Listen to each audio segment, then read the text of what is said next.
Assalamualaikum warahmatullahi wabarakatuh. Pemirsa MTA dimanapun Anda berada, kembali lagi di program Di Balik Dunia. Saat ini saya sedang berada di Bandung. Saya akan mengunjungi salah satu tokoh jemaat yang cukup kita kenal. Penasaran siapa tokoh tersebut? Mari ikuti saya.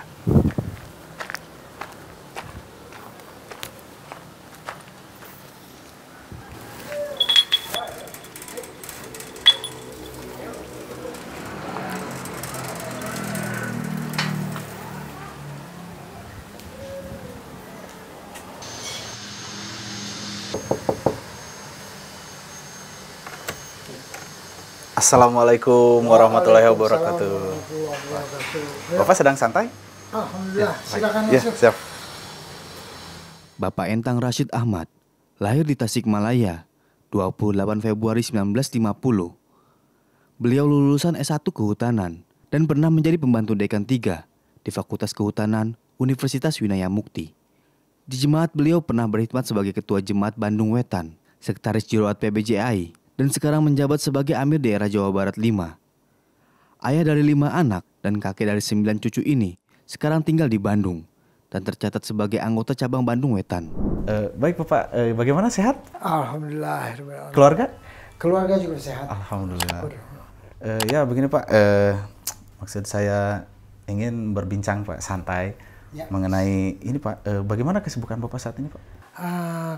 Bicara kesibukan, saya kan pensiunan PNS, pegawai negeri. Jadi sebetulnya sih waktu saya lumayan banyak.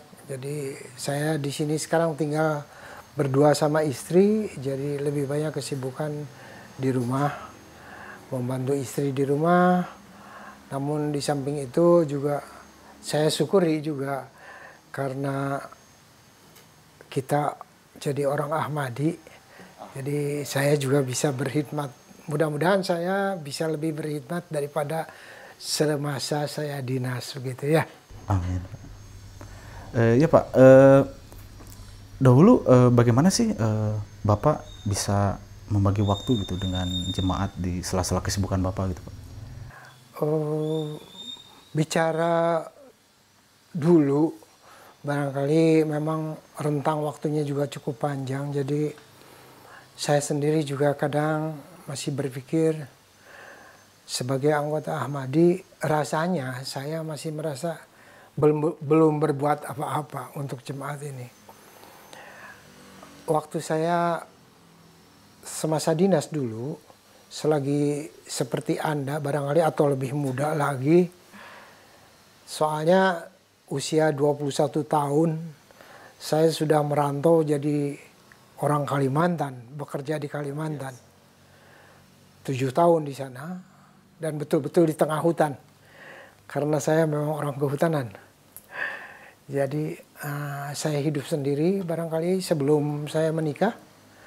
Dan single fighter, tidak ada Ahmadi di sana. Kemudian saya juga karena masih usia muda itu, terus terang saja saya kurang keberanian untuk membuka diri waktu itu. Jadi hanya 1-2 orang saja yang tahu bahwa saya orang Ahmadi. Dan Kalimantan saat itu barangkali juga apalagi di hutan ya, rada lumayan juga. Saya terpaksa harus mencari cara supaya bisa lebih leluasa bergaul dengan mereka. Nah kemudian di akhir 1977, saya kembali dari Kalimantan dan saya jadi orang Bandung. Jadi kalau dilihat usia yang saya gunakan untuk berkhidmat di jemaat, setelah saya di Bandung ini barangkali dari akhir tahun 77 itu sampai sekarang, ya syukur alhamdulillah. Ya mudah-mudahan walaupun hanya sebesar biji sawi, ada juga amalan-amalan yang bisa saya baktikan, bisa saya berkhidmat untuk jemaat. Begitu barangkali ya. Luar biasa sekali ya Pak, perjalanan dari antar wilayah ke wilayah hingga sampai saat sekarang di Bandung. Betul. Cukup menginspirasi. Lalu untuk saat ini Pak, di masa purna Bapak gitu, apa sih aktivitas yang memang sekarang bisa membuat Bapak itu menjalankan kehidupan sehari-hari, tetapi tidak lupa juga dengan aktivitas di jemaat juga gitu Pak? Ini juga barangkali cerita yang mudah-mudahan bisa menarik, terutama bagi generasi muda ya. Saya mulai, mohon izin, saya lahir dari keluarga jemaat memang.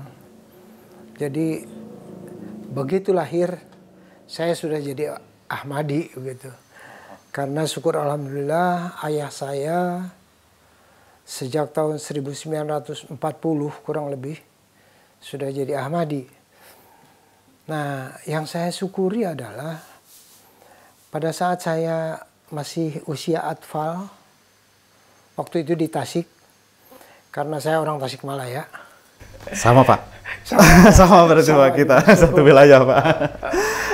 Jadi syukur alhamdulillah rumah orang tua saya itu di sebelah masjid jemaat ya. Jadi saya mendapat tarbiyat di jemaat, kehidupan sehari-hari berjemaat dari sejak saya usia atfal. Saya berada di Tasik, tinggal di Tasik sampai selesai SMA. Ya tentunya keseharian saya juga tidak lepas dari acara-acara jemaat di masjid. Dan sesuatu yang saat ini memang karena barangkali situasi, di samping itu juga mungkin berdasarkan nizam juga harusnya seperti sekarang, ada yang berbeda memang saat saya hudam dulu di Tasik dengan saat Anda jadi hudam sekarang, gitu, katakanlah demikian. Sebab apa? Ada satu hal yang bagi saya kenangannya cukup indah dan memang itu juga menjadikan tarbiyat yang bukan main bagi anak-anak jemaat.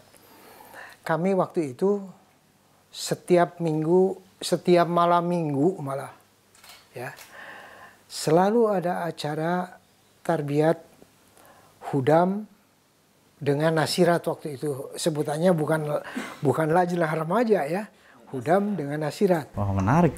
Ya. Nah itu, yang berbeda adalah mungkin sekarang juga di beberapa tempat bisalah sekarang ada amsau bisa mengadakan acara yang kurang lebih serupa. Tapi yang berbeda adalah pada waktu itu kita belum pakai parda harus disekat gitu. Dan Tasikmalaya kebetulan punya balai pertemuan sehingga kita bisa melaksanakan di gedung itu balai pertemuan milik jemaat hudam dengan nasirat. Penggerak utamanya memang jaim hudam, kaid majlis sekarang ya, dulu sebutannya jaim.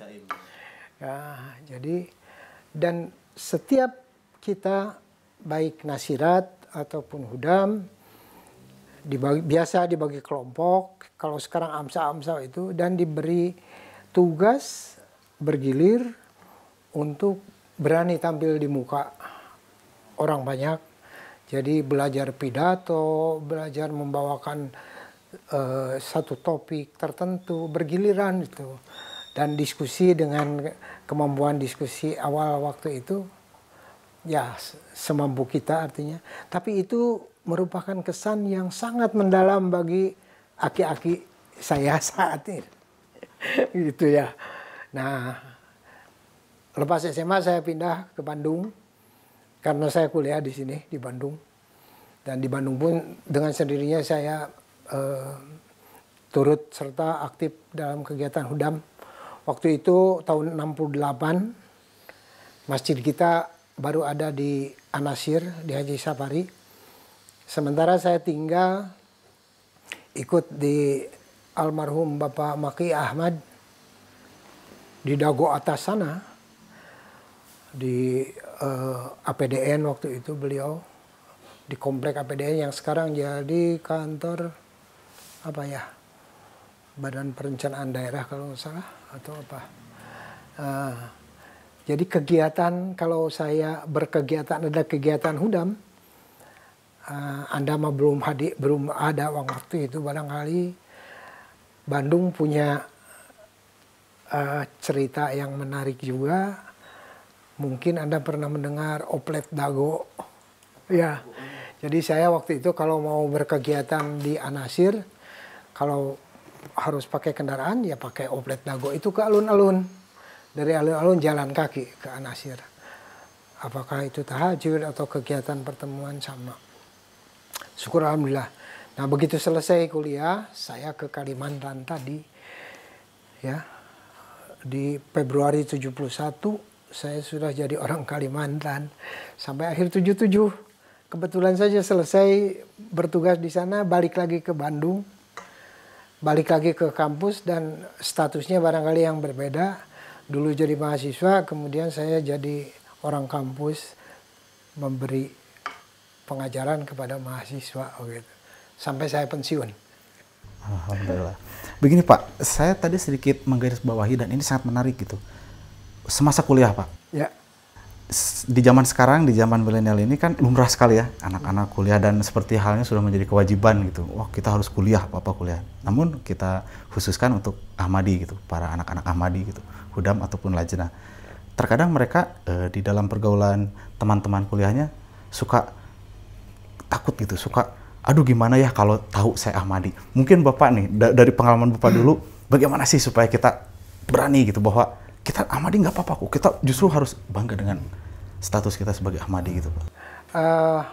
Baik, yang terkesan bagi saya barangkali kalau bicara semasa di pendidikan mengenai Ahmadi, selagi kuliah itu karena kebetulan ya itu tadi saya jadi kuliah di kehutanan dan kehutanan itu hanya laki-laki saja yang kuliahnya, tidak ada perempuan. Kemudian jumlahnya juga tidak terlalu banyak di sini karena akademi itu. Nah, jadi mereka tahu tapi tidak terlalu ikrar saya artinya kalau ada kegiatan saya minta izin, saya ada kegiatan di Ahmadi. Tapi saat itu rasanya juga memang berbeda dengan saat ini. Dengan yang dirasakan oleh mahasiswa saat ini.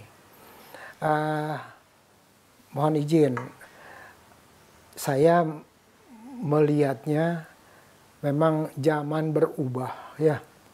Jadi kalau sekarang kita bicara toleransi, intoleransi itu sudah sangat begitu seringnya didengar oleh kita dan itu yang seringkali kita rasakan ya, sehingga wajar kalau ada pertanyaan seperti tadi karena rasanya memang saat ini kita harus berhitung betul, mengukur kemampuan kita untuk menghadapi mereka.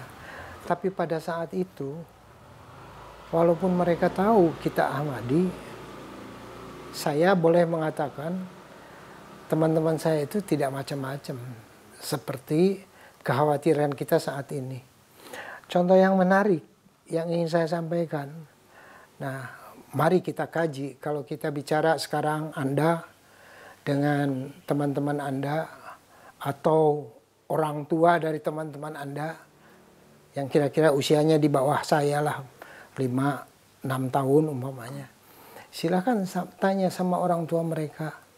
Saya seringkali semasa di SMA di Tasik, yang terkesan juga bagi saya adalah, karena sekali lagi tadi, saya tinggal di sebelah masjid, jadi teman-teman saya di SMA itu tahu mereka bahwa saya orang Ahmadiyah. Gitu ya. Nah kemudian, dari sejak kecil, kita sebagai orang Ahmadi, termasuk Anda sekarang, kita sudah biasa nasirat, LI, ibu-ibu. Kalau misalnya saja bulan puasa, bulan Ramadan, kan kita mah sudah biasa. Ibu-ibu juga kaum wanita juga sholat sholat tarawih, gitu ya. Nah saat itu tahun 65, 66 selagi saya masih jadi murid SMA di Tasik, saudara-saudara kita Islam di luar jemaat itu, mereka tidak pernah wanitanya melaksanakan sholat tarawih atau sholat Jumat.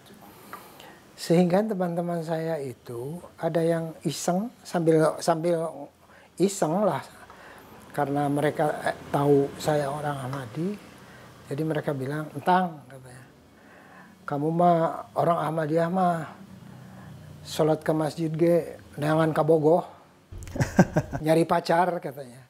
Sebab apa? Sebab wanitanya juga sama ke masjid. Hanya sebatas itu saja mereka. Tapi itu juga berkesan bagi saya.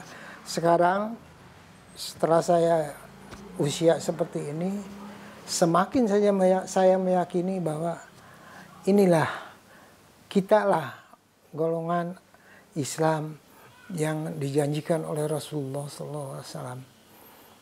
Kita lah yang benar. Mengapa saya katakan begitu? Sebab kalau kita juga sekarang melihat saudara-saudara anggota Muslim lainnya, mereka juga sekarang mau ikut sholat tarawih lah paling tidak. Mereka juga datang kan, bukan hanya kita. Itu yang berkesan barangkali. Luar biasa ya Pak, walaupun memang pada dasarnya perbedaan zaman juga berpengaruh ya Pak ya, terhadap anak mudanya dahulu ya, Pak dengan anak muda sekarang yang kita kenal istilahnya kaum milenial itu. Memang harus ada kekuatan tersendiri ya supaya kita mampu berani untuk unjuk kekuatan bahwa kita tuh bagaimana sih menghadapi dan mengakui bahwa kita tuh bangga sebagai seorang Ahmadi gitu Pak. Harus itu mah, betul. Itu pun yang harus saya juga lakukan Pak. Kemajuan segalanya sekarang sudah jauh kan. Ya, baik Bapak, mungkin ada lagi satu lagi. Nah, yang ingin saya sampaikan kepada generasi muda juga terutama, gitu ya. Satu kenikmatan saya berjemaat yang saya rasakan. Ini juga tidak lepas dari kondisi, mudah-mudahan tidak lepas dari kondisi yang saya alami dari sejak kecil tadi.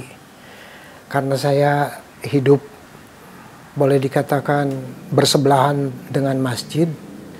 Jadi setelah saya berkeluarga pun saya sempat tinggal jauh dari masjid gitu.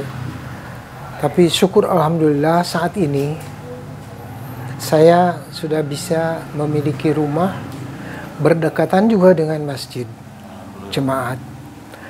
Nah, ini yang saya syukuri, betul-betul nikmat karunia dari Allah Ta'ala. Dan ini juga yang saya titipkan kepada anak-anak saya. Anak saya banyak kan, anak saya 5. Ya. Dan kepada anak-anak saya selalu saya titipkan, kepada cucu saya juga saya titipkan agar mereka berupaya terus-menerus untuk tidak lepas dari masjid, tidak lepas dari Jemaat Ahmadiyah, tidak lepas dari tari Allah, dalam hal ini adalah Jemaat Ahmadiyah. Nah, sehingga mudah-mudahan seluruh anggota keluarga besar saya terpelihara oleh Allah Ta'ala, sehingga penghidmatan kami sekeluarga kepada jemaat tidak pernah terputus. Amin, ya rabbal alamin. Mubarak Pak. Wah, luar biasa pokoknya Pak. Begitu memberi inspirasi yang lumayan banyak Pak bagi saya pribadi gitu. Karena memang saya pribadi pun salah satu orang tua memang bukan dari jemaat keturunan itu Pak. Mendengar kisah Bapak, ya begitu beruntungnya gitu saya pribadi gitu terlahir di jemaat ini, dan saya alhamdulillah bisa bersama dengan Bapak juga di sini saling mengisi, dan Bapak pun memberikan inspirasi yang luar biasa kepada saya. Jazakumullah sekali lagi atas kesempatan yang diberikan kepada saya untuk berbagi cerita dari perjalanan hidup saya. Dan sebelum doa, terpikir lagi, mohon izin saya nambah sedikit lagi. Silakan Pak. Ternyata dari perjalanan hidup yang saya alami, saya memiliki kesimpulan yang saya kira kesimpulan ini kesimpulan yang berlaku umum. Nah, Anda mumpung masih muda ini ya. Besok lusa belum berkeluarga kan? Ya, belum Pak. Belum. Insya Allah besok lusa berkeluarga. Amin. Ya kan? Jazakumullah. Kemudian mudah-mudahan juga nanti kalau sudah keluarga itu punya keturunan. Nah, satu hal yang menarik bagi saya, ternyata ini juga ilmu jemaat menurut saya. Ternyata kalau kita bicara tarbiyat, itu tidak pernah ada akhirnya. Sampai kita meninggal barangkali. Jadi tolong diingat, nanti begitu punya keluarga, begitu punya anak, terus berikanlah tarbiyat kepada anak. Jangan pernah merasa bahwasanya, oh nanti juga dia belajar sendiri. Tidak. Selalu harus ditarbiyati. Walaupun pada akhirnya nanti sampai mereka juga menikah. Saya sendiri pun sekarang, itulah makanya saya kadang merasa saya belum bisa berbuat banyak untuk Allah Ta'ala melalui jemaat ini. Karena saya pikir tarbiyat itu sesuatu yang tidak pernah berhenti dan harus terus dilakukan. Itulah sedikit tambahan saya titipkan. Marilah kita sekarang berdoa kehadirat Allah Subhanahu wa taala. Mudah-mudahan sedikit yang saya ceritakan pengalaman hidup saya bisa menjadikan motivasi bagi terutama anak-anak muda, anak-anak saya, anak-anak Hudam, terutama para pemirsa, sehingga dalam mengarungi kehidupan jangan pernah lupa berkhidmat kepada Allah Ta'ala. Dan saat ini, dewasa ini, tidak ada lain. Pengkhidmatan itu adalah melalui jemaat ilahi, jemaat Ahmadiyah. Mudah-mudahan senantiasa kita mendapatkan rahmat karunia dari Allah SWT. Baik, pemirsa MTA dimanapun Anda berada, selesai sudah obrolan singkat saya bersama Bapak Entang Rashid. Semoga kita semua tetap semangat dalam menjalankan keseharian kita di dalam jemaat ataupun di luar jemaat. Tetap tidak lupa dan tetap ingat bahwa kita itu seorang Ahmadi yang baik dan harus bangga terhadap diri kita yang menjadi seorang Ahmadi. Sekian program Di Balik Dunia kali ini. Kita akan kembali lagi dengan tokoh-tokoh inspiratif lainnya. Saya Irfan Hanapi, pamit undur diri. Assalamualaikum warahmatullahi wabarakatuh.